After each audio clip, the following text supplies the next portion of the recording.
Oi, olá! Eu sou a Bela, esse é o Bia Enigma e hoje a gente vai falar sobre gênero e faixa etária.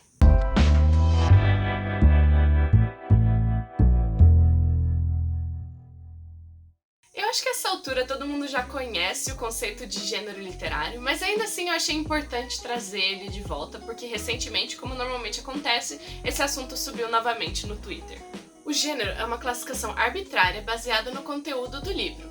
Ficção ou não ficção, romance, terror, aventura e drama, esse tipo de coisa. Ele funciona por meio de aproximações, para que a primeira vez que você pegue o livro em mãos você tenha um pouco mais de ideia do que ele contém. Essas categorias normalmente são filiadas aos tipos de tropos utilizados pelo autor, os tipos de personagem, as estruturas narrativas e principalmente as convenções já estabelecidas dentro do gênero. Só a cargo de curiosidade, já que a gente faz esse trabalho de tradução, gênero em inglês é genre. Eu sei que não faz sentido a forma como você fala isso com o resto da língua inglesa, mas a língua inglesa em si são 3 línguas dentro de um casacão tentando entrar num filme mais 16, então existe a palavra gender, mas ela é usada mais para o gênero humano, a construção social, a expressão de gênero, esse tipo de coisa. Note que eu disse que é uma classificação arbitrária, e ela não poderia deixar de ser, porque a atividade humana não cabe dentro de pequenos espaços. Nem todos os livros vão caber dentro de um único gênero. Na verdade, poucos livros vão fazer isso realmente. E existem sempre novos gêneros que estão surgindo e se tornando relevantes. A gente está vendo o avanço da ficção especulativa, a gente está vendo a renascença do romance paranormal e um interesse breve, não sabemos quão breve será, no romance histórico. O conceito de gênero é muito norteador, tanto na hora de escrever quanto na hora de ler.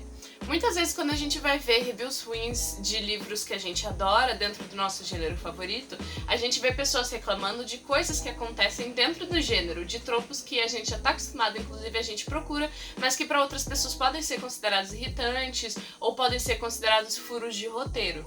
A imersão no gênero fornece um vocabulário narrativo que as pessoas que não estão acostumadas ao gênero não têm acesso, e isso pode gerar alguns deslizes desagradáveis que poderiam ser evitados.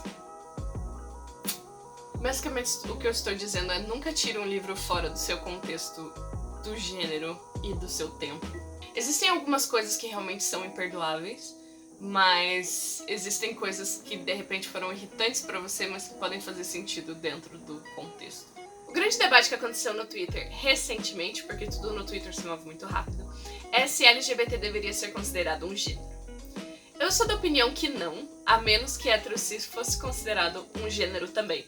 Pode colocar todos os livros, romance, terror, até os técnicos. Se rolar beijo hétero, eu quero que tudo esteja na sua própria seção. Mas, acho que isso não seria muito viável, né? Porque seria 98% de todos os livros colocados no mesmo cantinho.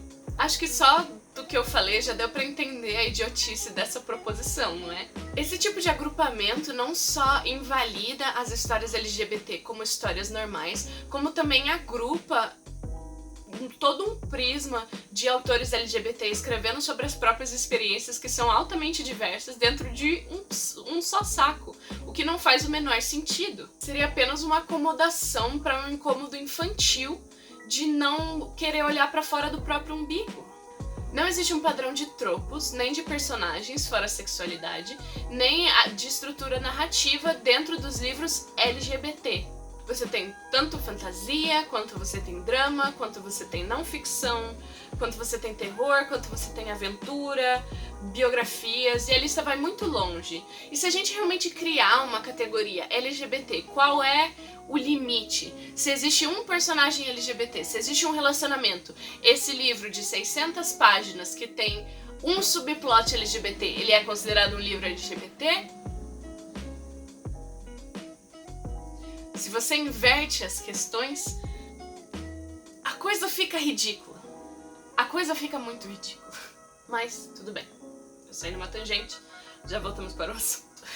Outra categoria que as pessoas constantemente confundem com gênero é a faixa etária dos livros. A faixa etária do mercado internacional é um pouquinho diferente da nossa, mas existem equivalentes que a gente pode fazer. No mercado internacional é muito comum que você veja algumas siglas, algumas que já estão bem difundidas aqui no Brasil e outras que nem tanto. São elas: C, MG, YA-NA-E-A ou CMG YA-NA-IA. Essas letras significam Children's, livros para criança, Middle Grade, livros para crianças um pouco maiores e pré-adolescentes, Young Adult, livros para adolescentes e jovens adultos, New Adult, o filho mais novo e relegado da família, para jovens adultos que estão iniciando a sua adulteza, digamos assim, e Adult, que significa adulto. Eu vou explicar o que acontece em cada uma delas. Primeiro, eu queria fazer uma ressalva, que eu vou falar um pouco sobre a idade dos personagens, mas eu queria deixar bem claro que não é a idade dos personagens que determina se um livro é uma coisa ou outra. O que determina o público-alvo de um livro são os temas abordados pela narrativa, a maneira como eles são abordados. Livros destinados a diferentes faixas etárias podem ter exatamente a mesma história, mas elas vão receber um tratamento diferente para cada um dos públicos que eles buscam atingir. A gente vai falar um pouco mais disso adiante. Children's books são os livros infantis. Eles são aqueles livros cheios de figuras, com morais bem claras e lições para as crianças internalizarem. Normalmente elas são direcionadas a crianças que ainda não foram alfabetizadas ou estão no processo de alfabetização. Eu acho que essa categoria é bem simples de compreender. A outra categoria são os Middle Grade Books, que é uma categoria que a gente não tem muito definida. A gente poderia chamar de livros infantis ou de livros infanto-juvenis, o que pessoalmente eu não acho muito certo. Esses livros são para crianças que já foram alfabetizadas e têm um domínio um pouco maior da língua. Os protagonistas desses livros normalmente vão dos 11 aos 14 anos. Os temas normalmente relacionados com esse gênero são a navegação pela escola, ou o seu equivalente em algum mundo de fantasia, a amizade, a mentira, a verdade, a família, o início da percepção de coisas ruins na vida e como passar por elas, entre outros. Alguns exemplos desse tipo de livros são Percy Jackson nos Olimpianos, Desventuras em Série e Harry Potter nos seus livros iniciais. Os livros Young Adult, eles são muito conhecidos aqui no Brasil, é claro. O gênero já penetrou muito bem aqui. É o que também entraria no que a gente costuma chamar de infanto-juvenil. Tá vendo porque essa categoria é muito mais ampla do que ela deveria ser? Os protagonistas desses livros têm entre 15 e 18 anos. Existem alguns temas mais adultos, se toca no assunto de sexo e a violência é um pouco mais exacerbada, mas ainda não chega aos extremos do gore, por exemplo. São alguns dos temas principais do YA. O fim da infância, o aumento de tensão entre os membros da família, a amizade, encontrar novas famílias, o descobrimento da própria sexualidade, o primeiro amor, a lealdade, entre outros.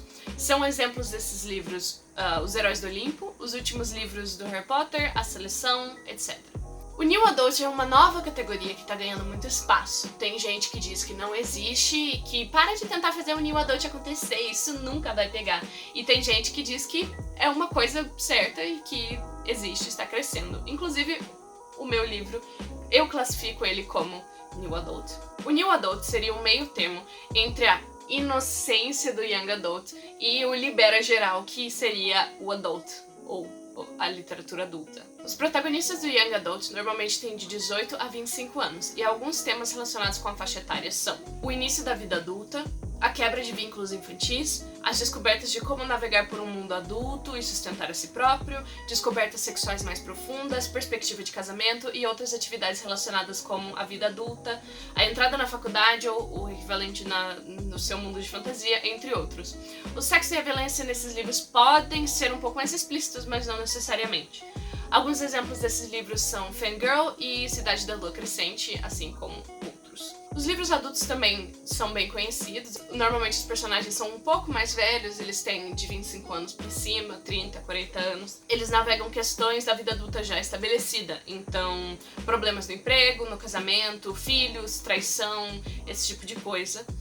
Pode conter violência explícita e sexo, mas nem sempre.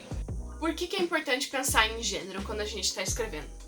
Eu não acho que nada deva ser uma cadeia, uma prisão pra você, mas eu acho que pode ser interessante você pensar nas convenções do seu gênero, especialmente quando você se sentir perdido ou você se sentir não muito inovador. Dentro do seu próprio gênero, você pode usar do vocabulário narrativo que está disponível para você. Como eu disse, essas categorias são absolutamente arbitrárias e um livro pode estar em mais de uma de cada vez. A Corte de Espinhos e Rosas, por exemplo, é romance, mas também é fantasia. Eu acho que saber o seu gênero, conhecer o seu gênero pode ser uma ajuda e um consolo quando se trata de resolver problemas que já são comuns dentro do seu gênero. Por exemplo, ficção científica. Você sempre tem a questão da língua, da linguagem. Em Doctor Who, a TARDIS faz a tradução para tudo. Em Guia do Mochileiro das Galáxias, eles têm um peixe que eles colocam no ouvido. Como você, como escritor de ficção científica, vai explicar esse tipo de coisa? Você vai eleger não explicar esse tipo de coisa? Como é que vai funcionar para você? Basicamente, o estudo do seu gênero pode ajudar a te fortalecer e te dar um vocabulário narrativo para que você consiga fortalecer a sua história e fazer com que ela seja mais coesa dentro do gênero, para que os leitores desse gênero se sintam mais atraídos. O que não quer dizer que você necessariamente precise escrever com um gênero em mente. Você pode escrever o que você quiser e depois, quando você já estiver nos últimos estágios, começar a perceber que tipo de gênero é esse, como eu vou fazer um marketing, para quem eu estou me dirigindo. Eu acho que isso é uma coisa para não pensar no início demais, a menos que você já tenha uma visão muito clara. Como eu falei, não deixar isso ser uma prisão, mas mais um guia, um norteador para você. E a faixa etária também pode servir como norteador. Se você perceber que os seus temas estão pendendo mais para um lado do que para o outro, você pode considerar mudar a idade dos seus personagens principais ou mudar a faixa etária que você originalmente pensou, a fim de ter mais liberdade sobre o que você quer fazer. Por exemplo, enquanto eu estava escrevendo Doorways, inicialmente ele era um livro adulto, depois ele virou um livro jovem adulto, um livro young adult, mas eu queria xingar, eu queria usar algumas coisas, então eu aumentei um pouco a idade dos meus personagens e agora eu posso xingar, eu posso falar de sexo. Eu senti uma liberdade muito maior ao encaixar Doorways dentro de New Adult, novo adulto, do que eu sentia no jovem adulto. Essa categoria, mais do que o gênero, tem muito mais a ver com o marketing e como você vai vender o seu livro mais pra frente. Bom, isso era tudo que eu tinha pra vocês hoje. Muito obrigada por assistirem o vídeo até aqui. Se vocês gostaram desse vídeo ou qualquer outro que vocês vejam no canal, por favor, considere se inscrever. Essa é a segunda semana do VEDA, Video Everyday April. Todos os dias durante o mês de abril eu vou estar postando um vídeo novo sobre um conceito de escrita, às vezes traduzido do inglês, às vezes é algum que a gente já conhece, como foi o caso hoje do gênero e da faixa etária. Se você quiser saber mais sobre alguns dos assuntos que eu cobri, a gente tem uma playlist mágica com outros vídeos falando sobre esses assuntos. Se você quiser ver os outros vídeos desse projeto, você pode ver também a playlist que está no canal do ABC da Escrita. Se você curtiu esses vídeos e você quer ver o que mais vem aí, você pode se inscrever no canal e ativa o sininho para ser notificado todos os dias. Se o YouTube não te notificar, os vídeos estão saindo todas as noites às 8 horas da noite, com exceção de ontem, que deu um pequeno probleminha, mas tudo bem, a gente consertou. Fiquem à vontade para deixar comentários, se vocês têm dúvidas, se vocês têm sugestões.